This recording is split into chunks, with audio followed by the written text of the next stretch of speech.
The White House continuing to defy congressional oversight. At the president's instruction, the former White House counsel Don McGahn today defied a congressional subpoena, skipped out on a House Judiciary Committee hearing. He's not likely to be the last one to do it as well, as two new subpoenas were issued today to two more former members of the administration. Let's discuss now. Congressman Raskin is here, a Democrat on both the Judiciary and Oversight committees. Good evening, Congressman. Lots to discuss here. So you said earlier today that you aren't averse to arresting Don McGahn or Bill Barr for not complying. Is that hyperbole, or could it really come to that?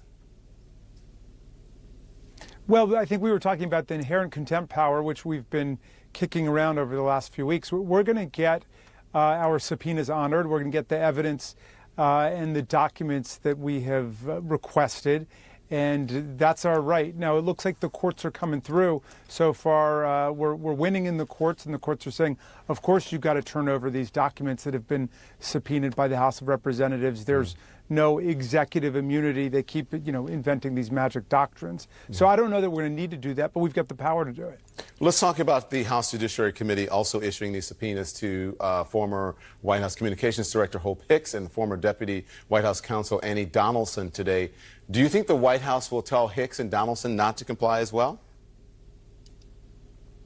Yeah, the president has essentially ordered all of his subordinates in the White House and in the executive branch to stop cooperating with Congress. He said no more subpoenas, no more witnesses, no more documents, and so on. So it's totally unprecedented. We've never seen anything like it in American history. And he's not only trying to stop current employees of the White House, but people who used to work for the White House, and he's going out and aggressively trying to blockade their appearance. Yeah, especially Annie Donaldson, who took really, really concise notes that were mentioned in 65 times in the Mueller report. But also key to this Mueller report is going to be... She's a key witness. Yeah, Robert Mueller is going to be key as well. CNN is reporting that Robert Mueller is reluctant to testify, Congressman, in public in front of the House Judiciary Committee.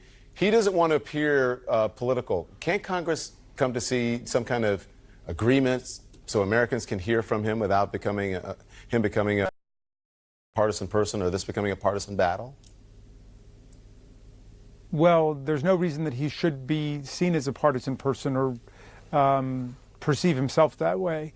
All he has to do is come and tell the truth. That's all anybody has to do when they're subpoenaed to come testify before Congress. Yeah. You argued at a meeting with the House Speaker, Nancy Pelosi, last night to begin an impeachment inquiry. What's your reasoning for that? We have seen overwhelming evidence of high crimes and misdemeanors, both in the Mueller report through at least 11 different episodes of presidential obstruction of justice that were delineated by Special Counsel Mueller. And we've seen continuing obstruction and defiance of Congress's role and contempt of Congress ever since then. So the president has precipitated a constitutional chaos and a crisis in the country.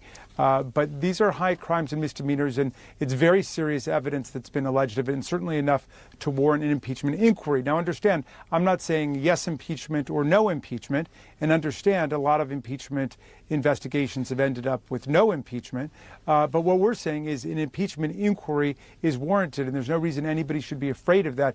It will centralize and bring intellectual focus and discipline to what we're doing. Well, you know how the House Speaker feels about that. I mean, do you think that she's out of step with the rest of what the party wants? Because more and more Democrats now are calling for impeachment proceedings to begin. Well, no, I think that Speaker Pelosi is very much in step with the entire caucus, and I'm most in step with my committee, with the Judiciary Committee, and I'm also on the Oversight Committee, as well as Rules and Administration. But in these terms, the Judiciary Committee, I think, has a majority of members, and a growing majority of members, who feel as if we have no other option at this point. Do you worry it'll backfire? Received overwhelming evidence. Well, I think that's why we need to have the conversation with Speaker Pelosi and the other members of the caucus. It's a team sport. We're not in it just for ourselves, and we're not a bunch of solo riders. We want to talk about it, but we want to explain that what we've read about in the report, what we've seen through witnesses that we have talked to, and what we've seen through administration obstruction and defiance of Congress seems to be very clear evidence of high crimes and misdemeanors. And so we can only call it like we see it, and we're trying to put that on the table to say that an impeachment inquiry is absolutely warranted at this point, and we want to have that discussion with our colleagues. And we have the highest respect and admiration for our leadership and for our colleagues from around the country. And that's the conversation that's happening. The media wants to blow it up into big confrontations and conflicts. That's not what it's about. We're having a conversation about how to deal with the most lawless, corrupt president of our lifetime. And we're glad you're here to discuss that and set the record straight. We appreciate your time. We got a lot covered. We'll see you next time. Thank you, Congressman Raskin.